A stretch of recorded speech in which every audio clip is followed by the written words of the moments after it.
লক্ষ্মীপুর ৩ নির্বাচনী আসনে চলছে হাড্ডাহাড্ডি লড়াই। দুজনেই সাবেক ছাত্রনেতা। ঠিক ভোটের 2 দিন আগে আমরা কিছু মানুষের মতামত নিব। সাধারণ জরিপে কে এগিয়ে আছে, তো চলেন তাহলে আমরা শুরু করি।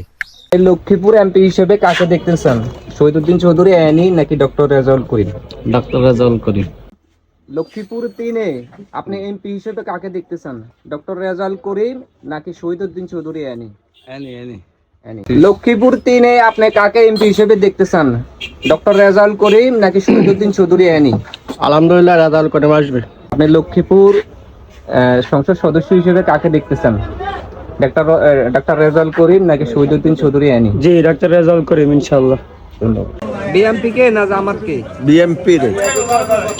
মুরব্বী, লক্ষ্মীপুর আপনার যে জাতীয় নির্বাচন হইতেছে লক্ষ্মীপুর 3-এ, এখানে আপনি কাকে দেখতেছেন? আমি ডক্টর রেজাউল করিম সবকে দেখতে চাই। কাকে দেখতেছেন, শহীদুদ্দিন চৌধুরী অ্যানি, ডক্টর রেজাউল করিম? আমি নো কমেন্ট। No comment. কি ধানের শীষ না জামাত? ধানের শীষ মামা।